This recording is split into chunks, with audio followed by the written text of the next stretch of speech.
저는 저기 서울 수치과 원장 정승일이라고 하고요. 우리 치과 학문이라는 게 대부분 이렇게 경험에 바탕을 한 술식으로 이론적으로 정립이 되잖아요. 자, 그래서 그 엔도이즈 장비 보면 처음에 시장에 문을 연 거는 우리나라에서 플라젠이라는 장비였어요. 그 전에 한 5년 전에 이젠이라는 장비가 있었고요. 이젠 장비는 코스모라는 장비를 그대로 카피한 제품이에요. 그건 20년 됐어요. 그래서 처음에 회사에서는 플라즈마 치료 아니면 플라즈마 엔도 이런 식으로 광고를 한 게 이젠은 그렇게 많이 안 팔렸거든요. 이젠 기계가 한 8천만 원이 넘었어요. 근데 그걸 사서 쓰신 분들이 꽤 있었습니다. 근데 그분들이 이렇게 정립하셔가지고 우리나라에서도 이제 좀 이렇게 됐고, 그 다음에 나온 것이 플라젠 장비가 3,500만 원, 엔도이즈보다 조금 빨리 나왔어요. 한 1년까지는 아니고 6개월 정도 빨리 나왔어요. 그래서 처음에는 플라즈마 치료기라는 거로 광고에서 그런 식으로 접근을 했고, 실제적으로는 허가를 받은 건 치과용 전기수술기 2개가 플라젠하고 엔도이즈, 그렇게 알고 계시면 될 것 같고요. 임피던스는 주파수에 따라서 전류와 전압의 상관관계를 설명하기 때문에 저항값은 똑같은데 임피던스 값은 달라질 수가 있는 거예요. 뭐 킬로헤르츠 제품이든 메가헤르츠 제품이든 다 저항값은 똑같습니다. 어떤 게 쓰실지 간에 똑같은 전압이 가해진다고 하더라도 이 주파수가 다른 제품이 들어가면 열 발생이 달라질 수가 있다는 거죠. 그러니까 메가헤르츠 제품은 킬로헤르츠 제품보다 전압이 더 불안정하대요. 똑같은 저항이나 임피던스, 뭔가 물건을 만나면. 그래서 메가헤르츠 제품은 정교하게 잘 만들기가 그렇게 쉽지가 않대요. 당연히 하겠죠. 고주파, 점점점 고주파로 갈수록 걔를 정확하게 정교하게 만드는 거에는 기술이 많이 필요하다는 거죠. 이렇게 전류가, 고주파 전류가 쫙 흐르잖아요. 그러면 열이 발생하는 데는 좁은 데서 발생을 해요. 접촉 면적이 좁아지는 곳에서 임피던스가 높아지고, 임피던스가 높다는 게 저항이 높다는 말이라고 생각을 하시면, 우리 꼬마 전구 불 들어오는 거 초등학교 때 생각을 해보면 그 부분에서 열이 발생을 하는 거죠.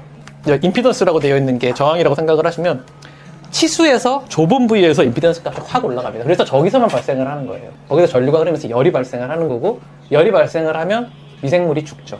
세균이 죽는 거죠. 그래서 우리는 치유를 하는 거고, 그리고 플라젠입니다. 엔도이즈를 산 첫 번째 그거는 플라젠을 제 친구가 써요. 매일매일 저한테 뽐뿌를 했어요. 너무 좋다고. 야, 너무 비싸. 3,500을 어떻게. 되게 멋있죠. 일단 멋있습니다. 플라젠 살짝 들릴 거예요. 얘는 똑같이 저렇게 적용을 시키면 임피던스가 저기 위에서 쭉 떨어집니다. 없앤 거예요. 태운 거예요. 네, 그리고 이제 멋있게 레디 이렇게 나오죠. 네, 똑같아요. 적용하는 건 똑같습니다. 이 플라젠 쪽에서는 이게 보시면 이제 깨끗해졌죠. 없죠, 이제 이게 이제 깨끗해졌다. 근데 실질적으로 이게 깨끗해졌다는 알 수가 없어요. 이제 플라젠 쪽 그 세미나를 들어보시면 임피던스 그래프 갖고 해석을 하는데, 아직 이것도 밝혀가고 있는 과정이에요. 요것도 다른 장비인데요. 요거는 6메가헤르츠대 장비를 팔아요. 이것도 전기수술기예요. 전기수술기인데 지금 현재는 6.2메가헤르츠대 전기수술기를 못 만들어요. 4메가헤르츠까지만 만들어요. 우리나라에서는 허가가. 근데 얘가 좀 오래전에 만든 장비여가지고 이제 이걸 팔고 있는 거고요. 이게 좋다 나쁘다에 대한 거는 아직 평가가 되진 않아요. 근데 메가헤르츠 장비는 열에 훨씬 깨끗하고 훨씬 많은 진동수가 있기 때문에 클린컷이 나와요. 수술을 할 때 아주 깨끗하게, 메디칼에서 수술할 때 바이옵시 같은 거 할 때도 있잖아요. 이 메가헤르츠 장비는 바이옵시 할 수 있어요. 우리 거 갖고는 안 돼요. 다 타니까. 그 제거하는 시간이 더 오래 걸려서 다 변성이 돼버려요. 근데 메가헤르츠 장비를 잘 만든 거는 할 수 있다고 하더라고요. 이유가, 그러니까 열을 주는 범위가 상당히 적어서 뼈에 가깝게 가더라도 위해를 가하지 않는다는 거죠. 그 얘기를 가지고 이쪽에서는 좋은 얘기를 합니다. 그거의 가장 선행 조건이 뭐냐면 이걸 잘 만들어야 돼요. 이 메가헤르츠 장비를 잘 만드는 게 그렇게 쉽지 않다는 게, 이게 이제 제가 공부해보는, 이건 이 장비가 좋다 나쁘다는 아니고요.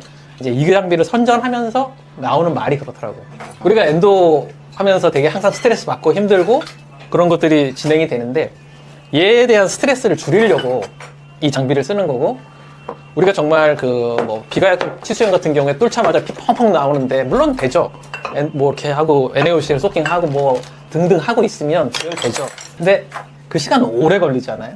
하다못해 이 장비가 아닌 우리가 가진 정말 보비로 갖다 지져도 금방 좀 지혈은 우리가 하는 것보다는 빨리 될 거예요. 하지만 그게 안정적이지 않으니까. 3.8MHz대에 좋은 장비를 쓴다. 제가 왜 이 논문을 찾아보게 됐냐면, 아까 6.2MHz 장비 있었잖아요. 그거를 가지고 반박을 하시는 유튜브 영상이 이 논문 갖고 하더라고요. 근데 이건 수술 영상이에요. 수술. 정말 수술. 우리가 보통 얘기하는 수술. 수술 장비로서의. 그래서 과연 이게 맞는 말씀이긴 한데, 이게 진짜 맞나?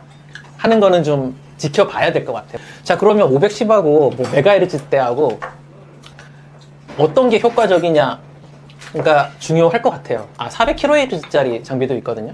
전기 수술기에 이제 그런 게 많아요. 그 더 밑에 장비도 많이, 전기 수술기로서는. 근데 왜 510을 썼냐면 코즈모라는 장비를 510으로 만들었고요. 그게 20년 데이터가 있는 거예요. 그러니까 그걸 똑같이 이젠이 뺏긴 거고 폴라젠이 뺏긴 거고 엔도이즈가 뺏긴 거예요. 일본의 DMAT인가 하는, 그러니까 토미나가 선생이라고, 이 사람이 정말 그 사람도 거의 20년 가깝게 이거를 주기장창 얘기하는 사람이 있거든요. 그분이 쓰는 헤르츠대가 510이에요. 510kHz였고, 그게 데이터가 있어서 그냥 그거 쓰는 거예요, 계속. 누가 이게 더 좋냐? 나쁘냐? 이거 갖고는 따질 게 아닌 것 같아요. 그러니까 우리가 지금 뭐 메가헤르츠 장비 어쩌고 막 이렇게 떠드는 건 아직은 속을 때가 아닌 것 같아요. 보시면 저쪽에 그 미지알 쪽에 약간의 노출만 있는 것 같은데 환자분은 통증이 너무 심해서, 솔직히 말씀드리면 이 정도가 되면 엔도 잘 안 했어요. 엔도 이제 장비가 들어오고 나서는 좀 자신 있게 해요. 이거 건드리면 무조건 아프거든요. 이게 진짜 비가역적 치수염인지 아니면 환자의 그냥 가역적 치수염인지는 잘은 파악은 안 돼요. 지금 저는 당일 발수 곤충도 생각보다 많이 하고요. 보니까 21번 크라운 치근다 보면 염증이 크죠.